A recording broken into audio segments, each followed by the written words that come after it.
So welcome. I think we've got everybody. Is there anyone who I haven't said your name that's on by telephone?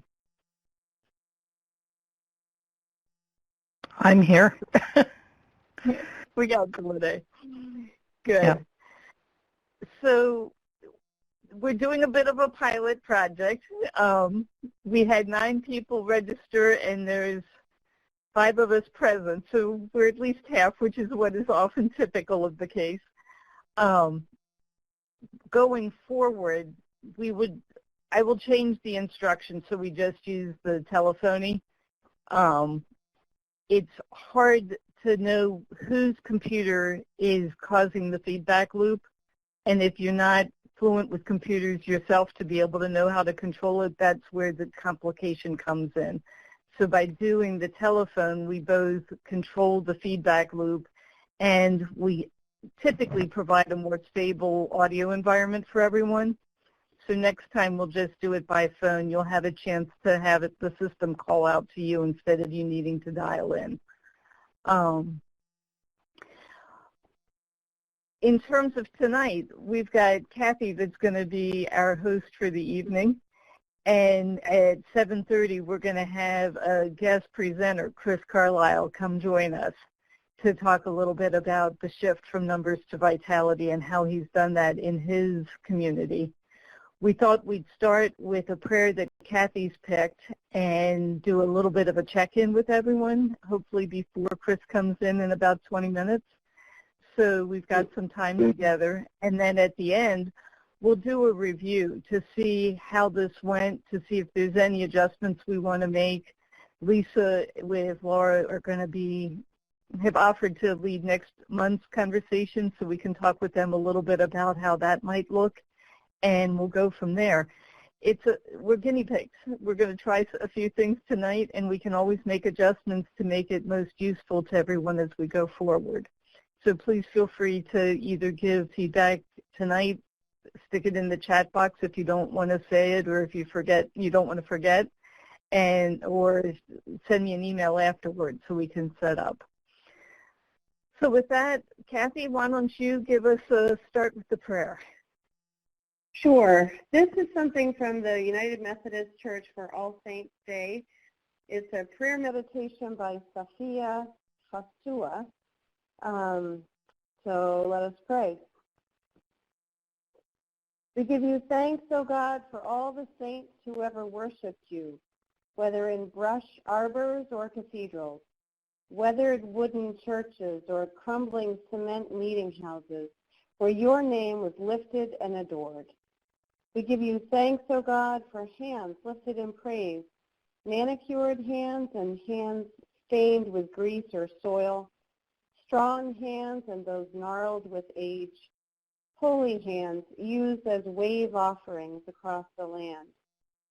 We thank you, God, for hard-working saints, whether hard-hatted or steel-booted, head ragged or aproned, blue-collared or three-piece suited. They left their mark on the earth for you, for us, for our children to come. Thank you, God, for the tremendous sacrifices made by those who have gone before us. Bless the memories of your saints, God, and may we learn how to walk wisely from their examples of faith, dedication, worship, and love. In Jesus' name, amen. Amen. Amen. So we should explain maybe how we got from talking about what does it mean to be a member in a congregation to talking about vitality in churches. Julie, is this a good time to do that? Well, why don't we start with a little bit of a check-in and do that right as we're getting started with Chris? Okay. I'd love to hear how folks have been doing since we were all together earlier in October. I do have greetings from Emily, who deeply regrets not being able to join us from Africa. It's both 2 a.m. in her time zone, and they still haven't gotten all of the internet workings the way that they were promised they would be. So she still has hopes of joining us at some point in the future, but it's not going to be tonight. Beyond that, as a way of helping to pass on and not talk on top of each other, I suggest that we call the name of the next person we'd like to invite to speak. And I'm wondering, Lene, if you'd be willing to catch us up on how things are in New Hampshire. Crazy. We've got diocesan convention next weekend. And so I've been doing all kinds of work to prepare for that. And since the formation network we have is essentially new, I'm trying to give people a sample on our table of some of the ideas that we've been talking about. So I've been I'm deep into craft mode right now. So and putting together lists of things and ideas and books and all of that to just try to put on a good show.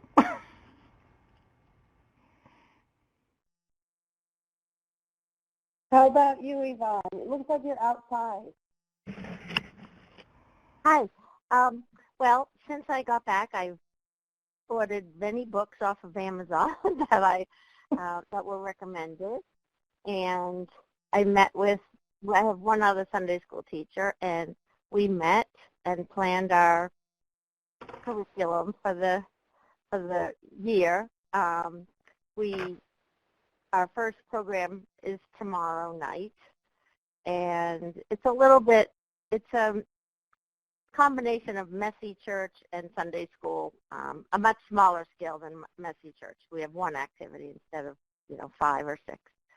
And we also added a new program we're calling Brown Bag Sundays, and we're going to just have a little go downstairs after church, maybe like once a month, and bring a bag lunch and do something together as a group. And we're inviting parishioners to, if they would like to have one, just let us know the week before. And if they would like to, offer a skill or an activity. So we're hoping to get some of the older folks to come to that. So there's a lot going on. Very exciting.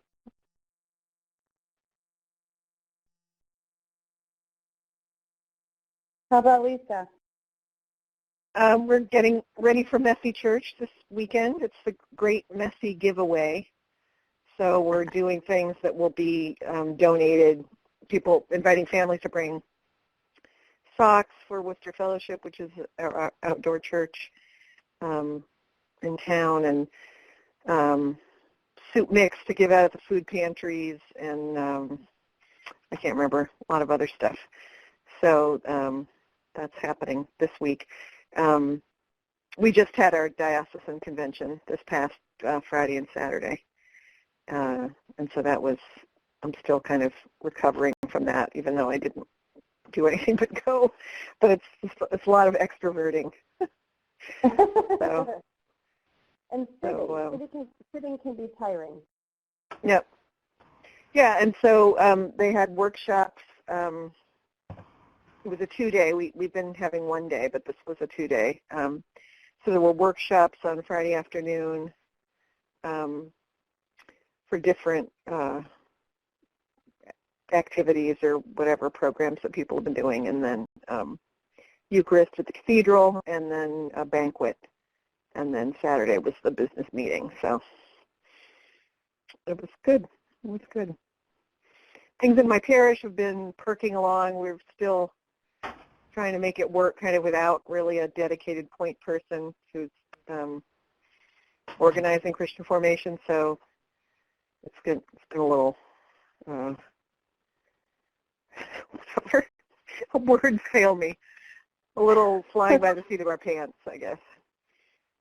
A couple doing godly play, but if they're older kids, just trying to figure it out as we go along. But I did pitched the Legos idea to them when I got back from our weekend, and they're excited about that. So I'm probably going to do that in January. Great. Megan? Megan, are you there? Yes, hello. Hi. Can you hear me? Hi. Well, I did pitch the Lego with my group. I'm just a new formation director starting this year, so I've really only been in the job now for about 2 months. But I went back all excited about the Legos. We had our first Lego group this past Sunday, and I had 11 boys show up who haven't shown up all year. Oh. It was incredible. And two of the mothers said to me that their sons were actually looking forward to going to church that day. And so that makes 3 mothers altogether, because my boys were looking forward to it too. But it was a huge success, and we're going to continue it through Advent. And it just so happens that one of the parents is a big Lego guy. He has been to Lego and had Lego trainings and how to use Legos in the corporate world type of thing. And he is just so excited to be able to work with our group with Legos. So it just has really incredibly fallen into place. Amazing. That's great. How about, have we heard from Judy? I'm here. Hello. Hello. So we actually have a growing church school program with little kids. We have a booming 3, 4, 5-year-old class right now, and this is our first year. We went from one godly play class for the past 2 years to having 2 classes this year plus a full-time nursery. So we see a lot of growth in the 3, 4s, and 5-year-old room. The middle schooler, or not the middle schoolers, but the older elementary kids, they've had godly play for the past couple of years, but it's a group that just, it's kind of scattered in age and it's scattered in attendance, so we don't see a lot of continuity with them so much. That's kind of our biggest sort of struggling group, but I feel like the 3, 4s, and 5s will kind of start to rebuild the program. I was active with church school about 8 to 10 years ago, maybe a little longer, and we had a very large classroom we had about 4 classes, and then curriculums changed, kids dropped away, and so for the past 2, 3 years we've just been in a rebuilding phase. So godly play remains strong, and I use a set of books following Jesus for other stories for the little kids. We've just introduced worship bags. I don't know if I heard that. I think it was from our forum. I think Lene posted something about worship bags to be used in church. And the kids last spring received the Alleluia, Amen books from Gretchen Wolfe Pritchard.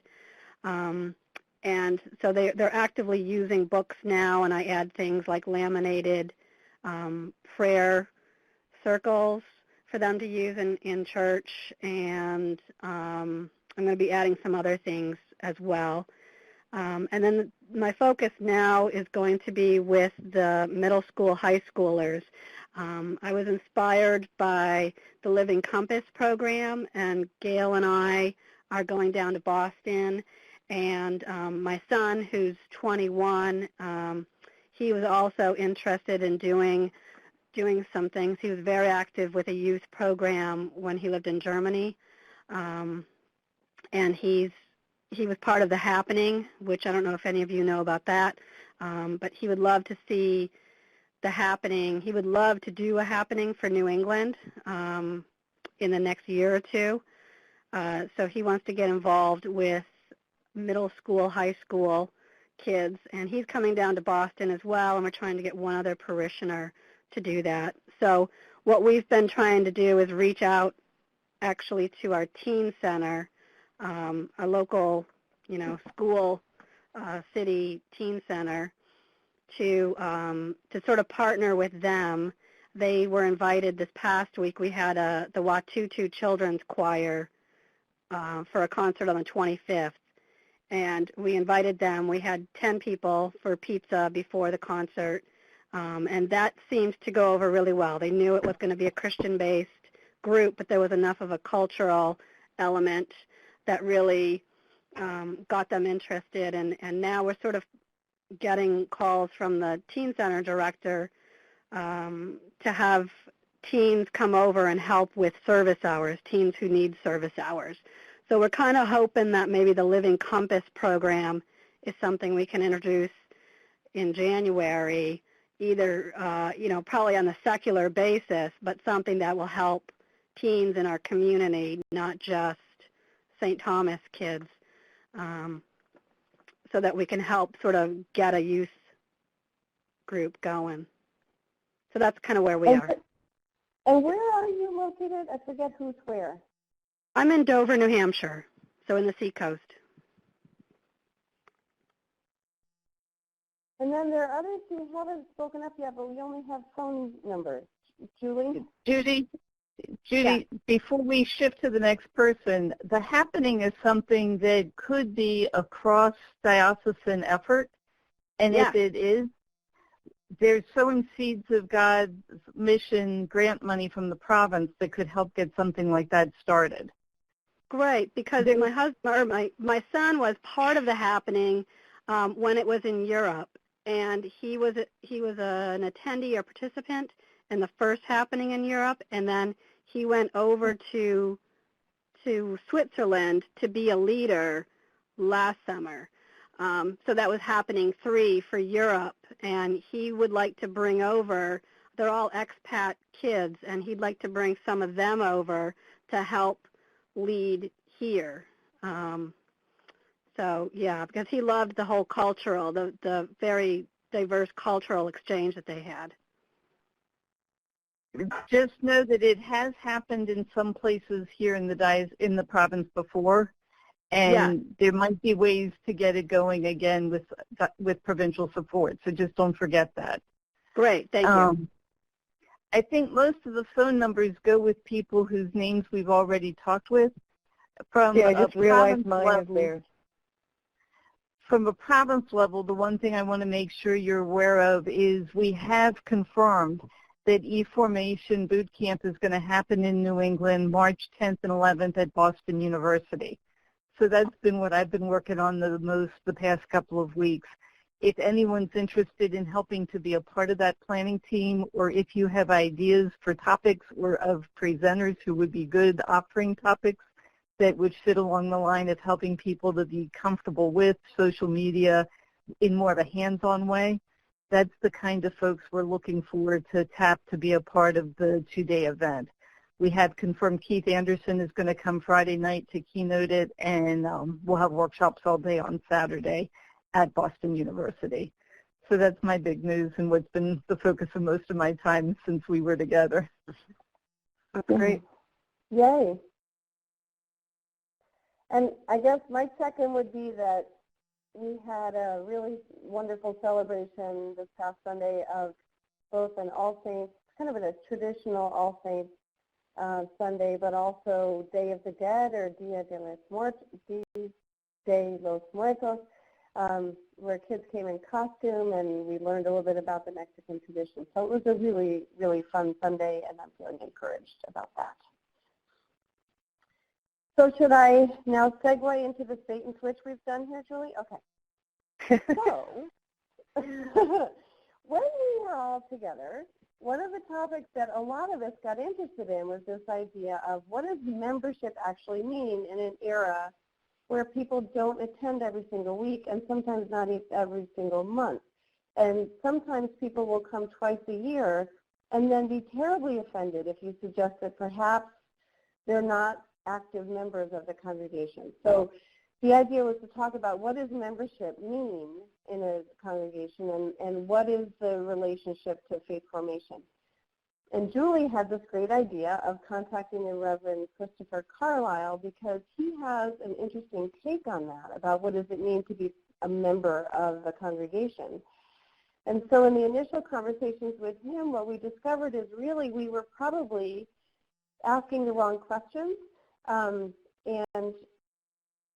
I'll let him talk more about the shift that happened in the conversation that we had, starting out talking about numbers and ending really talking more about vitality, which is really what we're about and what we're seeking to foster. So that's kind of how that evolved. And I don't know if he is, it looks like he is on the call. I am. Hello, look at that. Wow, that was like It's a miracle. I also just want to say, I see Julie's mouth moving. Did I miss something you said, Julie? Okay. I'm not hearing her. I'm not, yeah, we're not hearing you all of a sudden, Julie. Might help if I unmute. Chris, do you have a webcam? I think I do, but if you can tell me how to get to it. I usually just go into Skype and then there's the option there. I don't quite see it in this. Up above Kathy, there should be an icon that looks like a circle on a table. That's the webcam icon with a Start My Webcam. Let's see. There's a little drop-down arrow beside it. Let me just see. Dropbox. I don't see it. There's a gray bar that says video right above our heads, and then there's a black bar that has some icons that are probably green or white. One looks like a circle on a platform. Boy, you are really dealing with a totally inept. Let's just see. I mean, because what I'm seeing. Hang on one sec. So I'm seeing, it's Episcopal Adobe Connect, and then there's basically there's the Safari spectrum of options from file to edit and so forth. File, edit, view history, bookmarks, window, and help. And I don't see on the other side. Are you seeing us? You should be seeing us. Yeah, I see you. I see you. Do you see the Episcopal shield above my head? No. On the far left side. So wait a minute. You know what? Let me just, I actually expanded. Hang on. Let me just see. Because I think what I did was I expanded the screen, and now I need to get out of that. Let me just see how do I do that? Okay. We can also just go with audio if it takes. I don't want to take too much figuring this out. Okay. Let me just see. Okay. Yeah, I see the. Okay, now I'm there. Okay, so there's meeting. Okay, so then video. There's mute my phone. Start my webcam. Let's see if that's.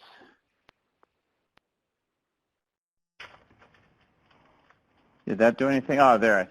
I think I see myself. Now hit the share button. And there's share, yeah. Okay, where's the share button?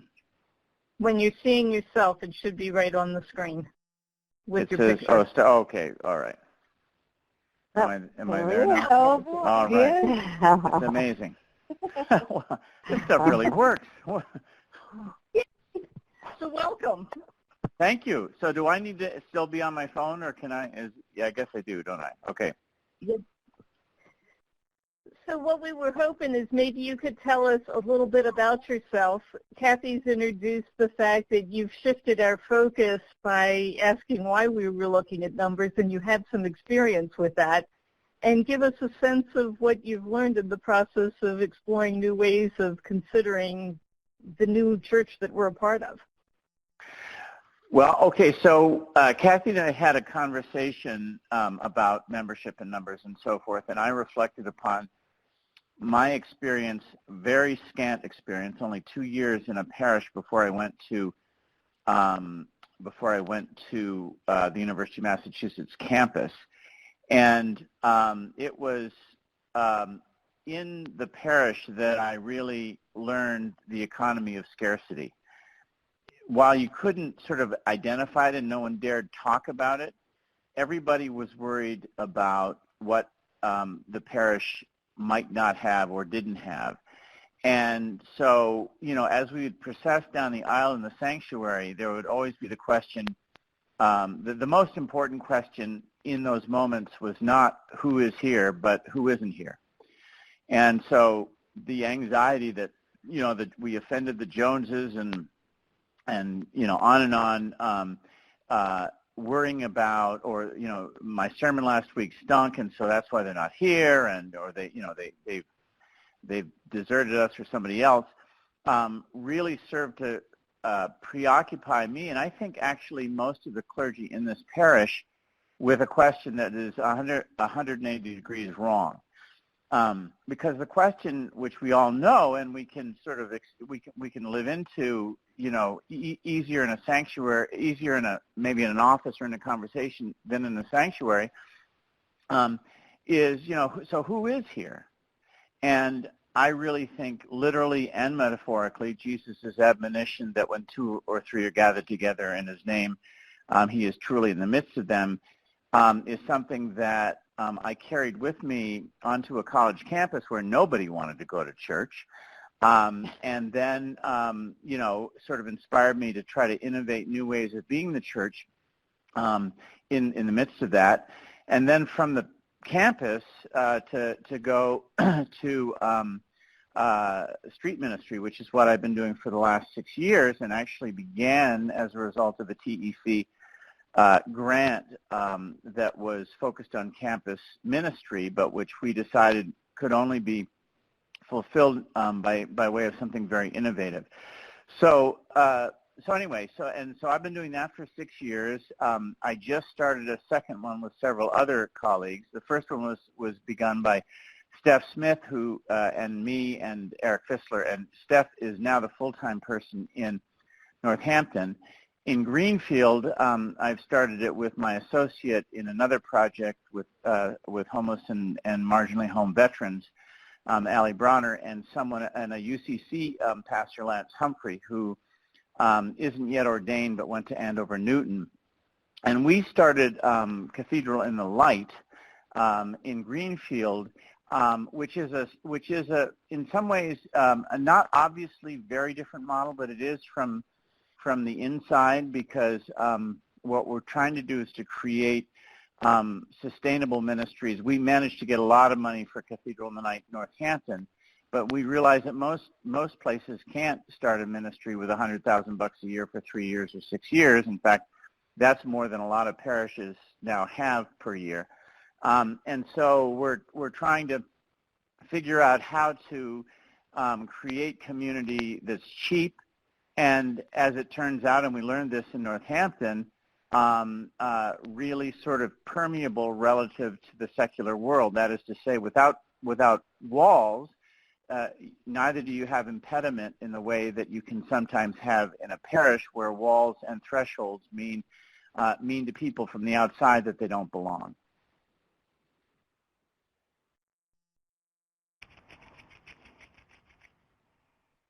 And I'll sort of leave. I mean, I don't know if that, does that answer the question? Because, of course, the question was so long ago that I don't remember what it was. Yeah, I think what we had originally talked about was to have a little bit, if you can just give us, another little bit of wisdom about how we can shift our own thinking from numbers to vitality, and some examples of what that might look like in the parish setting. That's where most of us are at the moment. And then, some conversation based on some discussion starters that we had sent out, that Julie sent out, some possible questions that we could all discuss. Right. Okay. Thank you for realigning me. So one of the things, just to get back to the street ministry for a moment, one of the things that makes us viable and sustainable is parishes. If we didn't have parishes, we wouldn't have a ministry, because we have a pretty elaborated network of parishes who come. They share a part of the liturgy with the community. They also bring a hot meal, and one of the things we always say is it's got to be the kind of meal that you want to eat, not what is often termed in Northampton as homeless food. But the idea is to recognize that Jesus gathered all sorts and conditions, and therefore, we need to, in that sense, take the Gospels literally. That what he did was an ingenious way of imagining the vitality that you alluded to, I think the experience of parishes who are in our ministry partner network, and in Northampton that number is about 35 parishes, and in Greenfield 10 or 12, but we just started 6 weeks ago, that experience of vitality that they sort of know in a very sort of adventurous way, and I mean it really is a horizon of adventure, means that those partner parishes come back to their own church sanctuaries, and they have a different vision from simply the vision circumscribed by physical walls. And I will say, by the way, one of my learnings is that when we started, it's very easy for street priests to become self-righteous and sort of say, well, we have the answers because we're out doing Jesus's work, and parishes are sort of, they're overly sort of focused on themselves and so on. And that really is a typical sort of tribal, in the wrong sense of tribal, mentality that the church can have, but everybody has. And one of the wonderful things about doing something beyond the threshold of the parish is that, first of all, numbers go away. I mean, it doesn't matter. It's irrelevant. It's not that you're against them. They just don't have the relevance that they have in our tradition.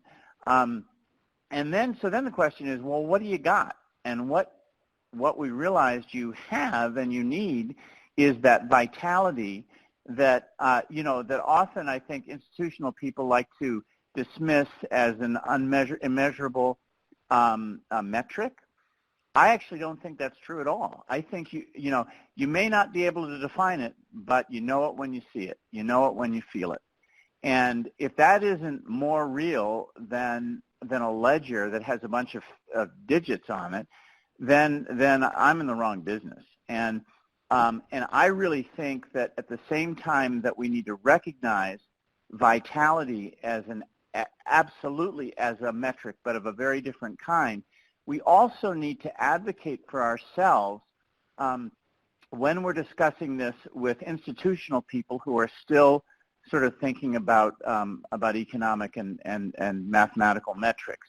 And I think there's a way to do that. I mean, I do it all the time, and you're not going to make the super sort of conventional thinkers. You're not going to convince all of them, but I think if it's the truth, it really doesn't matter.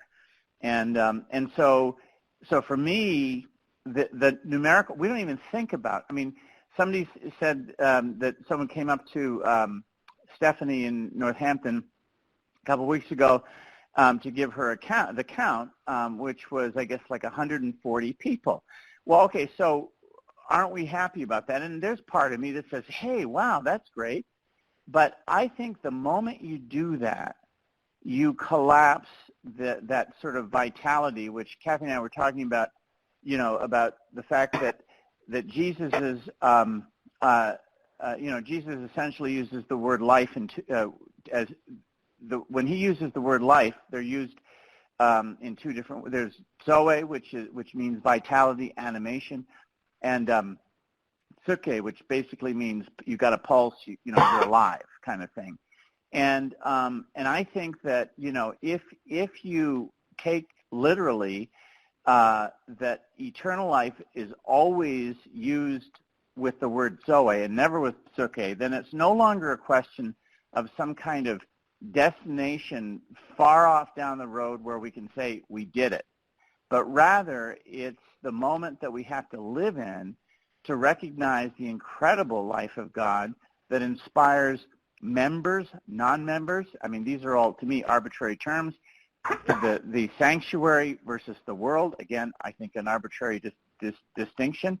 to recognize that the church's very importance is dependent upon superseding these institutional parameters that everybody else, by the way, abides by, but which the church needn't abide by and shouldn't, because that's our strength. And one of the things I loved, you said a lot of things that I loved in the conversation we had in preparation for this. One phrase that I'm going to keep carrying around is Jesus didn't count. That was not how he measured success or results. But the other thing that you talked about that has practical implications for us as formation folks is service learning opportunities and how we can do that really well with preparation ahead of time, with some debriefing afterwards and taking it further. So can you talk a little bit more about how service learning applies to vitality? Well, so there are two contexts that I would allude to. One is what I did at the university, because they were kind enough to give me teaching opportunities, and so the first actual teaching opportunity that was a full-blown 3 or 4 credit course was a service learning experience in Holyoke, Massachusetts, with my students who went into these transitional homeless shelters to tutor kids who, had just come in, for example, a lot of them off the bus from Boston, who needed after-school help.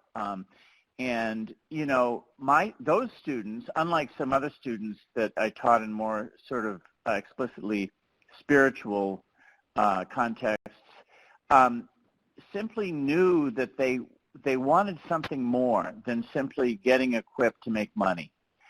And many of them didn't know what it was, and I think probably, the death of it would have been sort of forcing them to name it. But what I can tell you is that, these students would come away from that experience, from their weekly, sort of encounters with kids who just desperately needed so many things, transformed, changed. Now, if those transformations are dismissed by the church, then and because because it's college students, or because it's not happening under the Episcopal Shield or whatever, then okay, maybe that's true, but it's certainly defying the admonition of Jesus, who was not all that good at denominationalism, and by way of superseding those parameters, he included the whole world in a radical way that was absolutely magnetizing to all sorts and conditions of people. And I think that I had a little taste of that, not a big taste of that, but a little taste of that at the university. The second thing we do at Cathedral in the Night is when our parishes come to take part in the service and to prepare the meal and so forth, we have sort of a mini course beforehand to talk about, things like you shouldn't all stand on one side of the table and serve the people on the other side of the table. We need to mix it up. We need to also be prepared that you are going to come away feeling like you received a lot more than you gave. Just as the folks who are on the street who are hungry, feel the same thing. Because therein lies the mustard seed, therein lies all the paradoxes of Jesus. The more you give away, the more you have, and so forth. They become incarnated in moments like that. And so I've sort of lost my train about, you asked a good question, and I think I just bit part of it off. No, I think you're on the right track. I was just asking about sort of the practical application of service learning and how you've seen that really create more vitality for congregations, because not all of us have the ability to do the kind of from the ground up ministry that you've been doing, or we have the opportunity, but maybe we're not going to do that. So right. The service learning piece seemed like a good kind of connection from the theoretical to the more practical. So I do think, this is where I was going with that at the same time that experiential learning engagement, whatever project or whatever initiative you want to undertake, it's really important. The reflection step is really important. So so what we do, this is what I'm remembering, is that what we do at the cathedrals is we have this preparation, and sometimes we actually go into parishes and become part of the service and then prepare the meal there and then go to Greenfield. That's sort of a very powerful sort of experiential way of engaging the project. But then afterwards, to download, we call it downloading, where people talk about what it was like, what changed for you, and what are you going to bring away from this place to your parish, to your home, to your family, to all the things that Jesus cared deeply about. So I think, I'm not suggesting that Cathedral in the Night or my veterans ministry or the other things that I've done or somebody else that I've seen has done is a silver bullet. I don't believe there is a silver bullet. I think that to take the Gospels literally means not to, pick and choose and decide what Jesus was saying to agree with us, but rather to, for example, one of the things that I always say about Jesus' greatest admonition that's the most misunderstood is when Jesus says, I'm the way, the truth, and the life. No one comes to the Father but by me. And, can you imagine the college students trying to swallow that? I mean, but the question that never gets asked is, what is the way, the truth, and the life? What is that? Nobody ever asks that. They just say, well, Jesus is pointing to himself, and if you don't, if you can't tell the world when you were born again or when you were baptized and confirmed and so forth, then you're not really it. Instead of taking a really hard look at what the way, the truth, and the life is, and the way, the truth, and the life is not only including everyone, but going to the margins, to the poor, the sick, the sad, the lonely, the exiled, and say, they're the center of God. And when you read it that way, for me, there's no problem with the way, the truth, and the life, because that radical inclusivity, it transcends NPR and the Democratic Party and, Bernie. Bernie actually, I feel like he's my closet Christian because he's such a good Jew, in fact. But the point is, that kind of teaching really, I have found, moves people to say, you know what, this sanctuary doesn't go away. It becomes something different. It becomes a sanctuary that's married to the potential sanctuaries that are out in the world that are waiting for us to occupy. And so rather than saying that this is an either-or situation, we're saying this is a relationship that for us to be authentic as a sanctuary needs to have with the sanctuaries that we identify and occupy out in the world. One of the things that really turned the conversation on its head for me was when you talked about focusing on poverty as really being the way to create vitality in a congregation, which seems so, counterintuitive, and yet once we all think about it, I think it makes so much sense.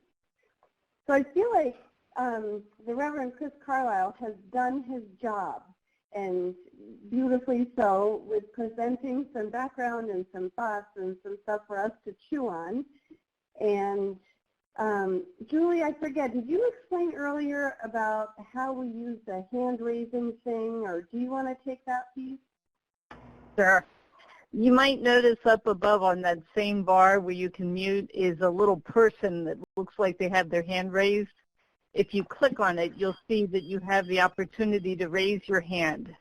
And what we'd like to suggest is if you have a comment or question, ways that we will process the questions that are on the board and things we want to add, if you raise your hand, we won't be stumbling on top of each other. And Kathy, do you want to call them as they raise their hand and invite them into conversation? If I can, I will. This is all kind of new, but we'll just literally raise our hand like that. Well, that it's not real unless it's a virtual hand. Well, So the human flesh doesn't make sense anymore. I mean, I do love the question that Lene has posted in the chat, and that might be a good place to start. She asked, how much does vitality have to do with vulnerability? And I think there is a way in which the authenticity, it requires a vulnerability. It requires a personal opening that we can't always do in a programmatic way. I'd be curious to hear others thinking on that. And Lene, do you want to, flesh that out a little bit more for us? What were you thinking? What was I thinking?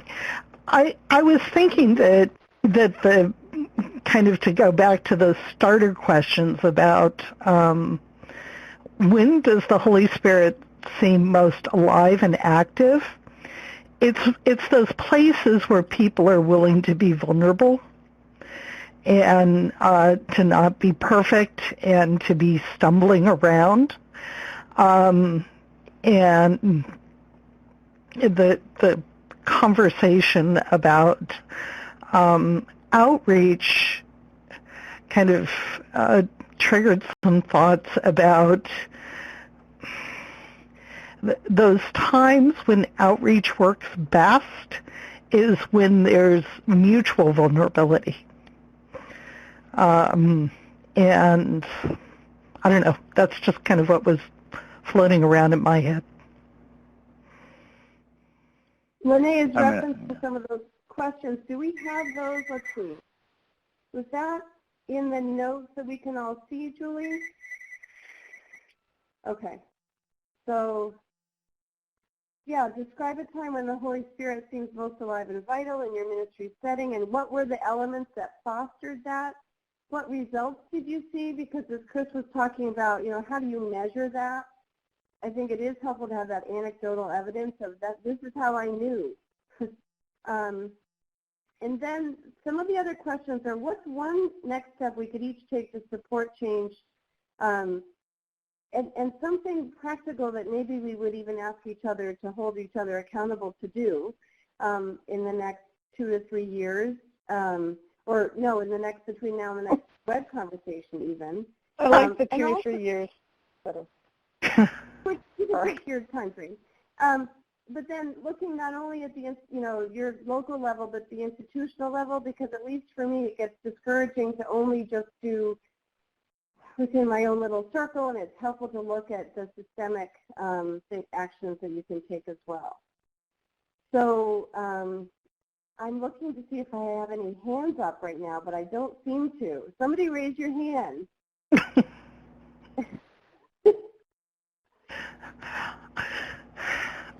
I'm not sure how you can do that systemically. I guess what I mean by that is helping people to understand the question of success, if you want to use that word, as a congregation in different ways. How are we going to help people understand this conversation we're having and look away a little bit from the numbers as a measure of, are we doing good or not? I mean, it's an okay, go. Yeah, well, I mean, I see. I think this is a really interesting question about whether you can do it systemically, because one of the problems that we have is we've inherited a huge institutional structure, and Jesus walked away from that, both even within his own religious tradition, but specifically or especially with regard to the Roman Empire.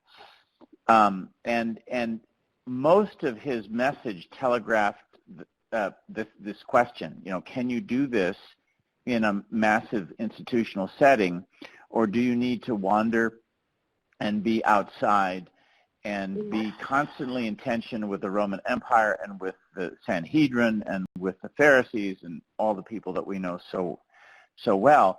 And, I mean, I think this is a question. I certainly don't have an answer to that, given that I don't have, I mean, relative to parishes like the way you do. I mean, you really know this stuff in a way that I don't know.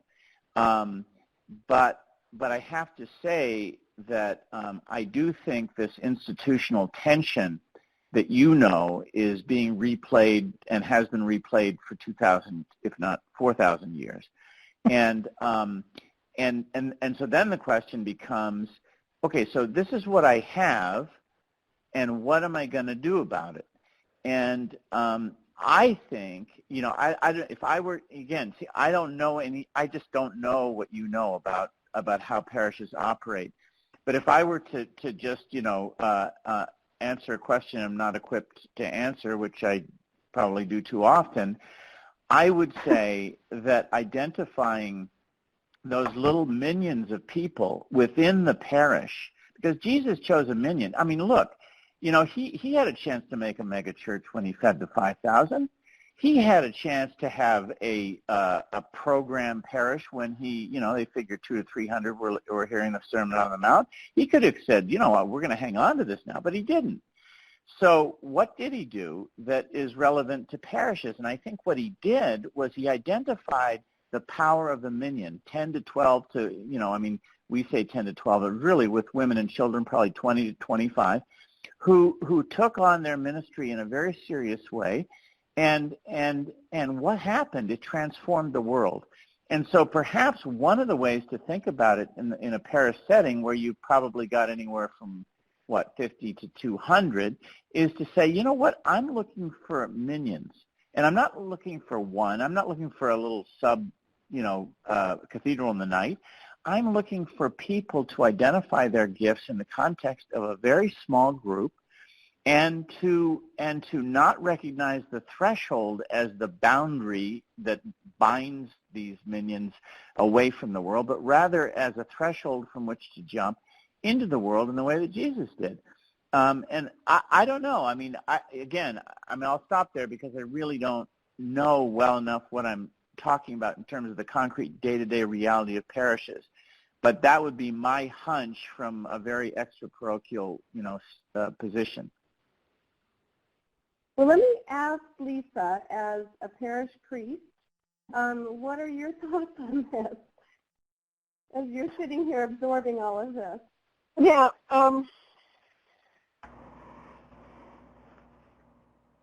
I think I just want to go back a little bit to what Lenny said about vulnerability, and I think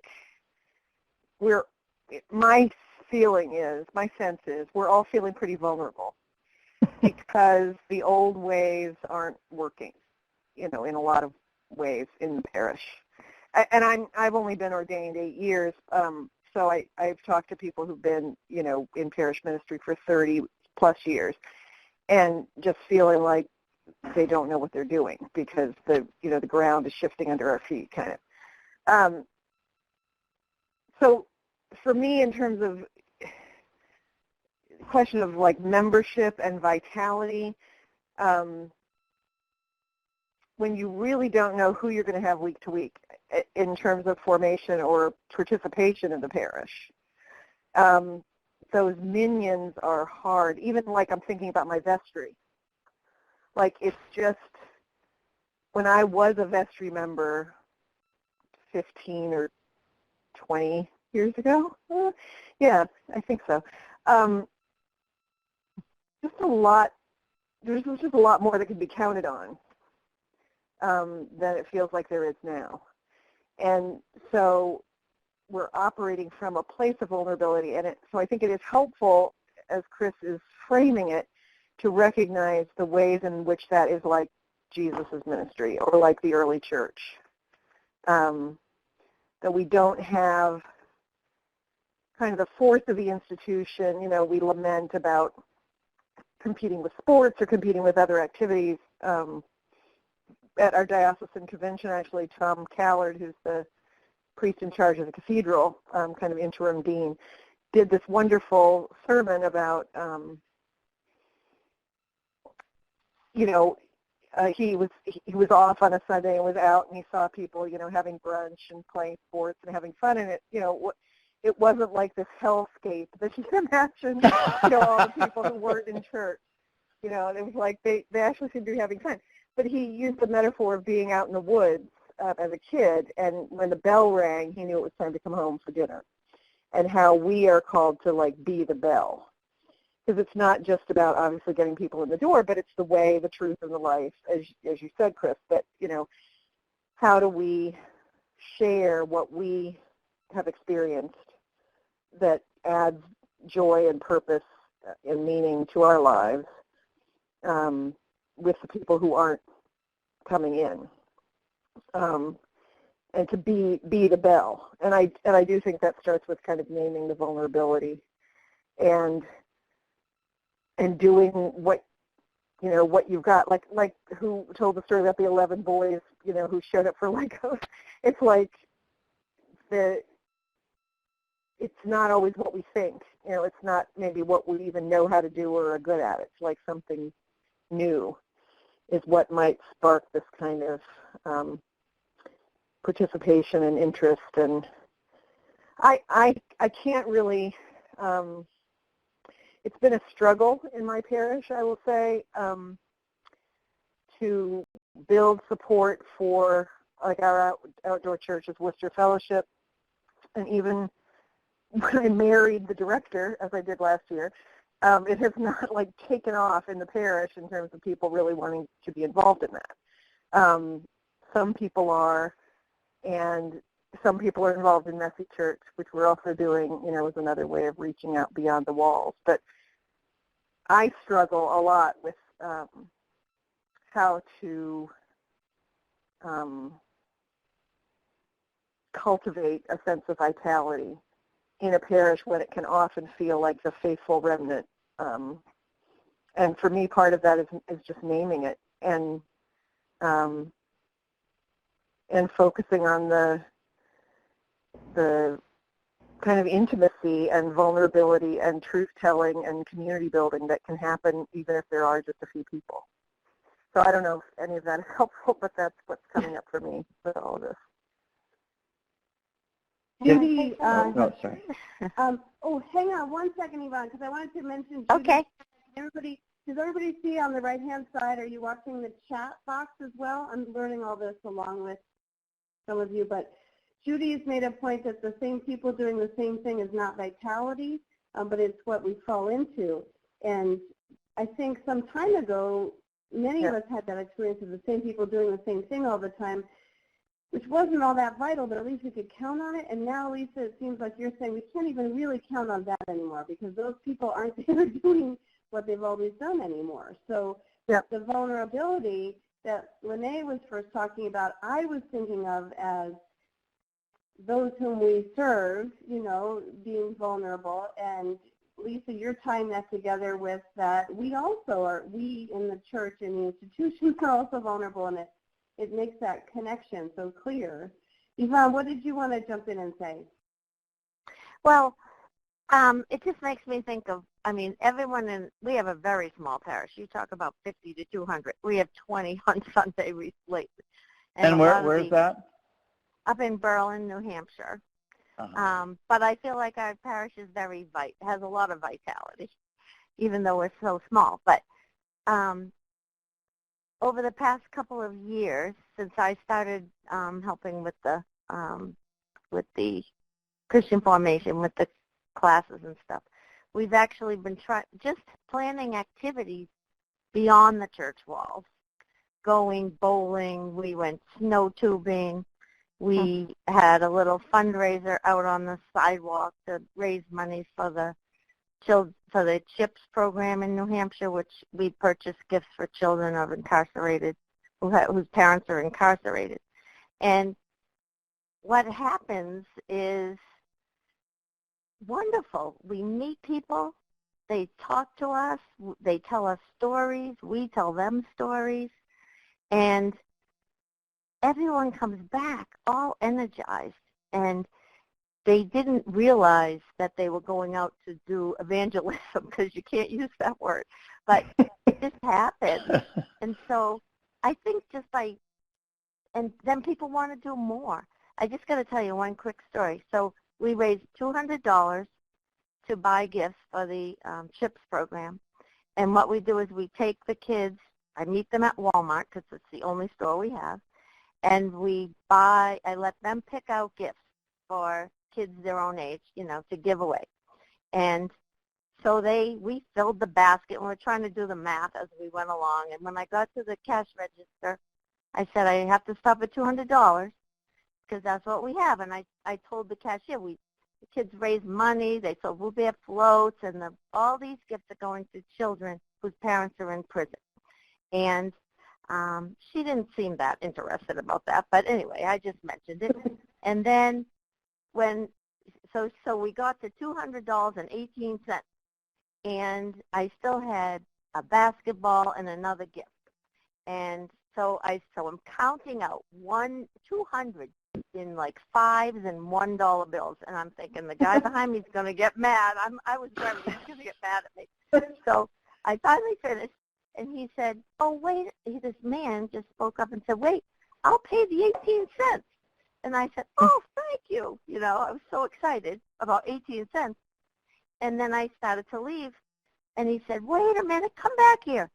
And he said, you can't leave without that basketball and that other gift. And he ended up putting it in his account. He charged it on his credit card with his stuff. And it was $25 worth of gifts. And I was practically in tears. And it made him feel good too, and it made me feel good.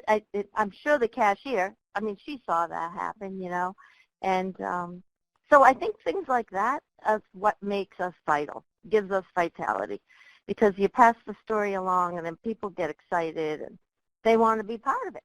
So that's where I come from in this whole thing. Don't you think part of it is that we're not? Well, I don't know, but one of the things I feel grateful for being on a campus for 25 years that doesn't believe in God and doesn't want to hear any of this stuff and all that is that it really forced me to sort of think about who the godly are beyond the pale of the Episcopal flag. And, for example, today I dropped my daughter at something and I went to have coffee, and I was driving my old sports car, which always gets people interested. So I drove into the parking lot, and there was this guy who loved the car, and he wanted to just talk forever about the car. And he's at Hampshire College, and he's doing all this really interesting historical digital media stuff. And it just happened to sort of resonate faintly at first with some of the stuff that I'm doing. And then the deeper we got into it, the more interested he got in what I was doing, the more interested I got in what he was doing. And by the end, I have his email, and I am sure he's going to be involved in this way. Now, what are his religious convictions? I have no idea, but I suspect, if he's like most every other 20-year-old, at least in conventional terms, not very strong. But I think that is something that we also need to re-educate ourselves about, is to develop a theology of inclusiveness that, is there in some ways, but institutionally gets taken away from us because we're so worried about keeping it going, and some of it's just very harsh financial realities. Totally understand that. But the sad thing is that by being exclusivistic in that way and worrying about, what we don't have, then we avert our eyes from what we do have and from what all the possible sustainability sort of sources are. So I think part of it is really just being counter to our intuitional and to really believe that what Jesus is talking about is real. You're talking about faith, right? Chris, what keeps your faith strong? So this might sort of connect with the really good point about the importance of vulnerability. I don't know if any of you ever read the book, I can't remember, the Bard Chaplain, Bruce Chilton, and he wrote a book called Rabbi Jesus, and he talks a lot about the Jewishness of Jesus. And he makes the point that there are two words for faith. There's the Greek word pistis, which essentially means assent to doctrine. You know, it's a typical Platonic idea. You know, you get it right, you figure it out, and then you got it right, and that's that.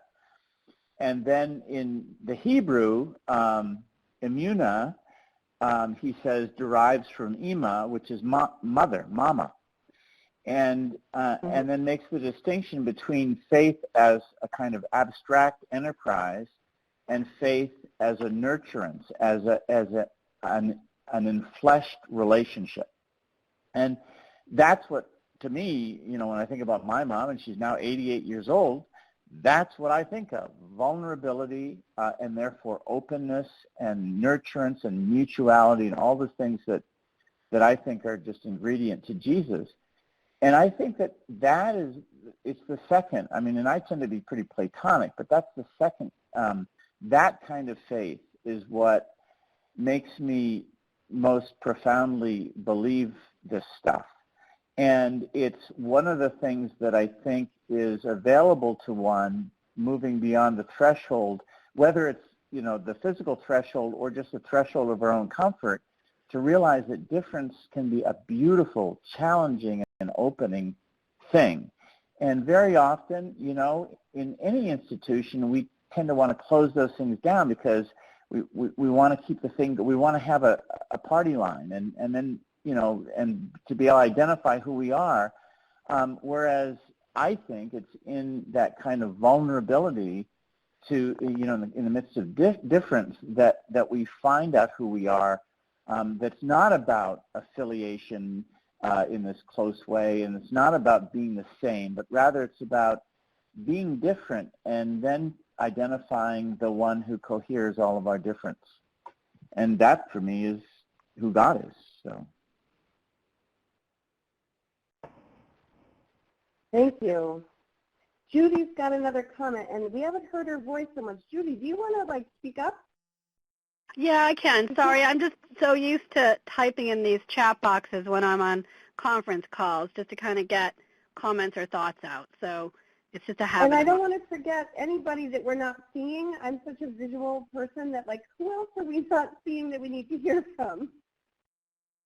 So when Christopher was speaking last, I'm not clergy or anything, but I'm hearing through our convention to talk about, I think it's coming out of General Convention, about a one baptism for getting to communion or something like that. And I'm just wondering if this kind of conversation is also speaking to that, you know, so we don't have to necessarily wait for all the steps for somebody to become an Episcopalian to be in communion with them in the greater sense.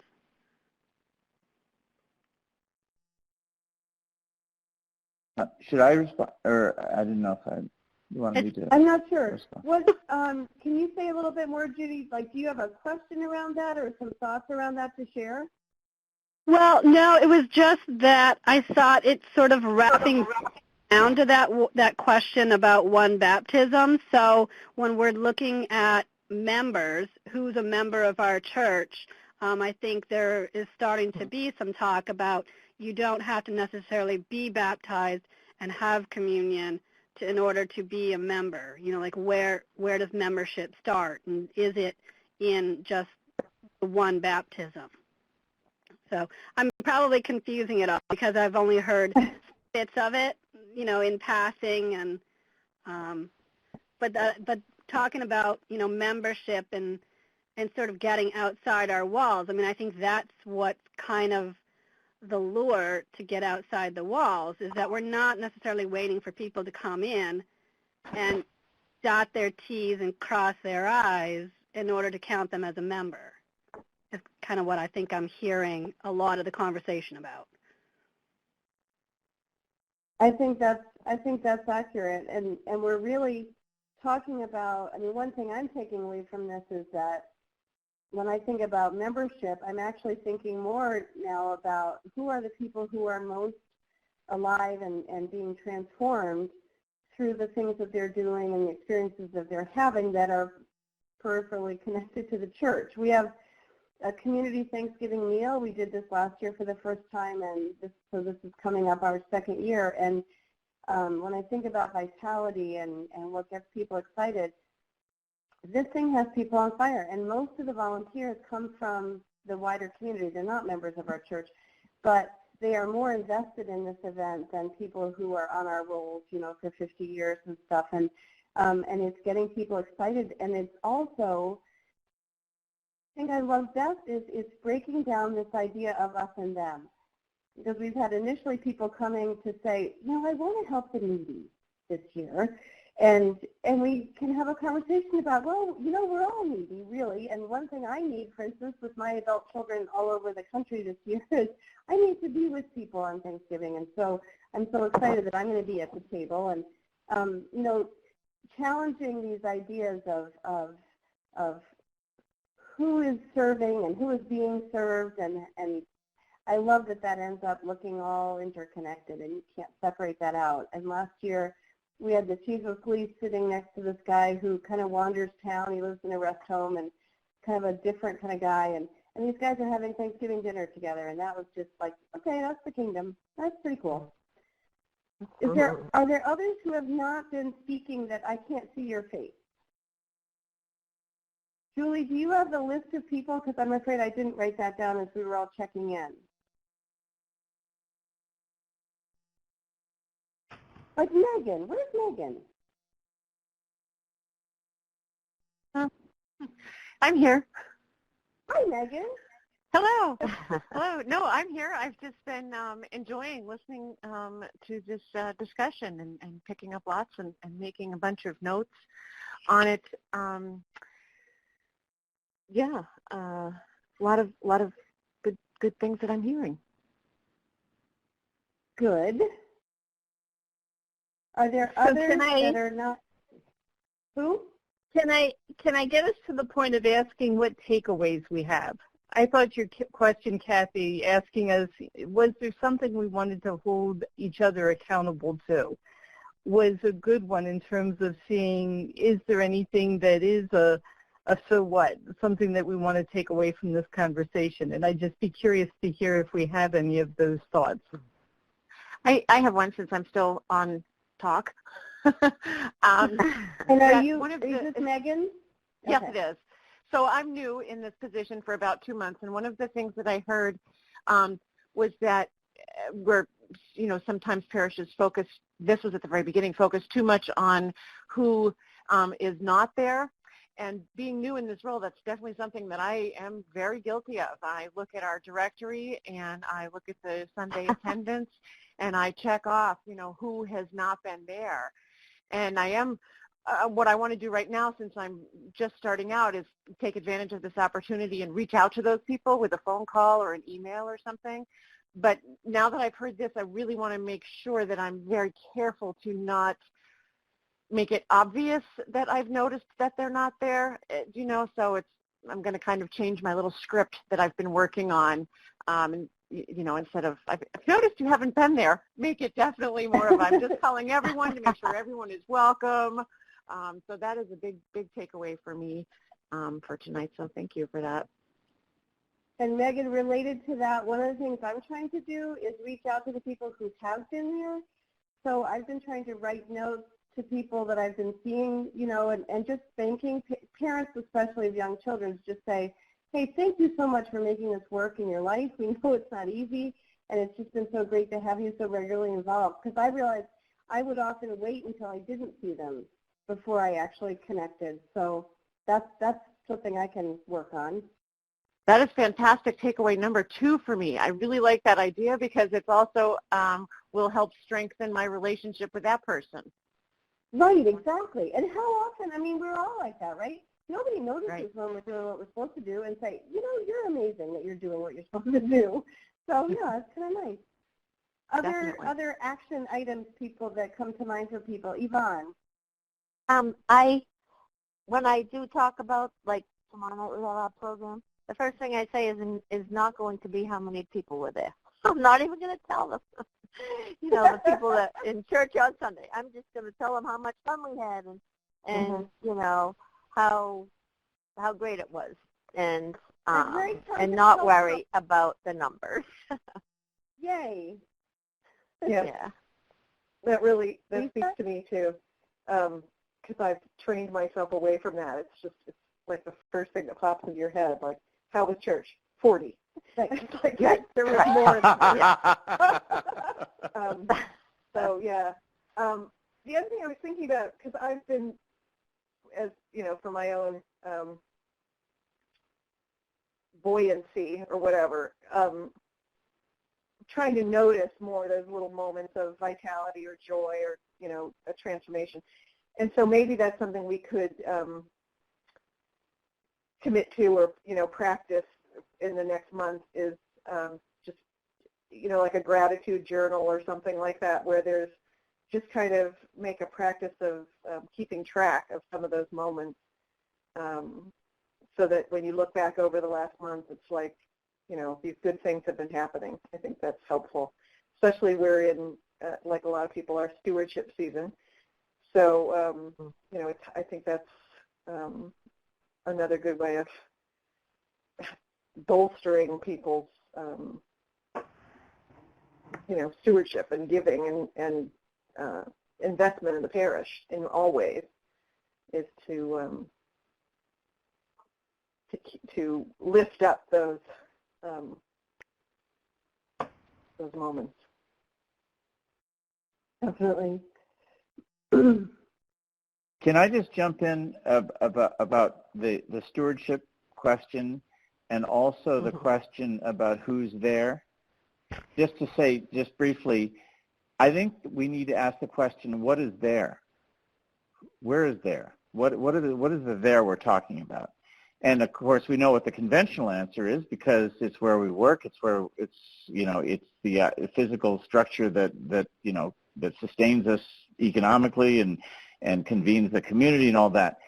But I would like to suggest that it is by recognizing the sanctuary, the physical sanctuary as a there, and all these other theirs as theirs that will make us relevant, appealing, and important to people we don't even know yet. And then the second thing is, and I've learned this because Cathedral in the Night is a loss leader. It is a losing financial proposition, and I'm sure Lisa knows that well about Worcester Fellowship and every other street ministry, and I believe they should be losing, by the way. But there are other ways of funding ministry. And, when I think about in the last 6 years, I think we've probably raised at Cathedral $200,000-300,000 by going to foundations and agencies and people who care about the work that we do, who are willing to, put up with institutional religion because we serve them in these critical ways that they know they should be doing, and we do on their behalf. So that's I'm Steve Abdow and I talk about this all the time, and we're doing this with Building Bridges, our veterans ministry. We've got people who are, not just me, lots of people finding money because there are people who want to give, but they don't want to give necessarily to denominational affiliation. They want to give when they know that lonely, PTSD suffering veterans are finding a community that they didn't have before. So I would also just say, so I think stewardship, and it's got to move in this direction because the offering plate's not going to be enough. And in moving in that direction, all of a sudden, you are in relationship to a larger world that itself is the ministry and is also the prospect for amazing growth, probably numerical, but that's secondary to the vitality that we've been talking about. Julie? I hate to be recognizing the fact that we're getting to the end of our time together because the conversation, I think, could continue and continue. I'm really grateful, Chris, for you coming and joining us and sharing some of your wisdom. I'm very grateful for the rest of the gang who have come and shared your experiences and connections with the stories that we've each shared. if we could take a moment, I would love to help Lisa. Lisa and Laura and I are going to meet tomorrow and talk a little bit about next month. And one of the takeaways I heard was that there is a lot of relationship building between clergy and lay leaders, professionals in the churches, as well as non-paid people, that is a place we can navigate. And with Lisa and Laura's experience of being both lay faith formation professionals and now clergy, we thought they might be good folks to help guide some of a conversation about ways we can navigate those relationships. So I'm wondering if there are any particular questions or things that are striking you right now that Lisa and I can hear as we start talking about how to facilitate next month's conversation.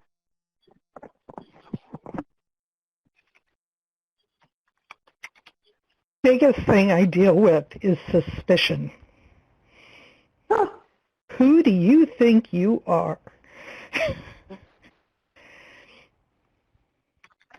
Does that have to do with a sense of, you've overstepped your bounds?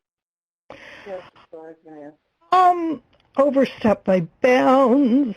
What's your background? What's your ulterior motive? Why aren't you clergy? I've gotten that question more than once. Right. That. And I would love for there to be conversation. I don't know how this would happen exactly, but when someone is identified as having gifts from ministry, to not automatically assume that the ordination path is the way for that person to go. Yes. Mm-hmm.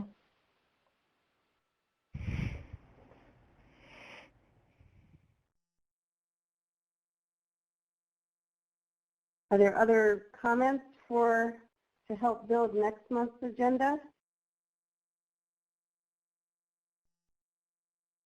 Because if not, we really do want to honor people's time, and thank you for setting aside this evening. And probably had a long day, and it got longer with this, but I agree with Julie. The conversation has just been really rich and wonderful, and I'm so happy to see these faces.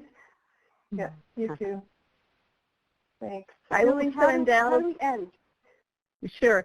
I will send out the notes to everyone along with the link to the recording. Feel free to share that with the rest of our cohort. If you have feedback to offer, feel free to reply and let me know what you think. To end, all you need to do is close your browser and hang up your telephone. So thank you very much. I hope to see you next month, December 6th at 7 o'clock. We'll be here and hope you are too. Thank you all. Thank you.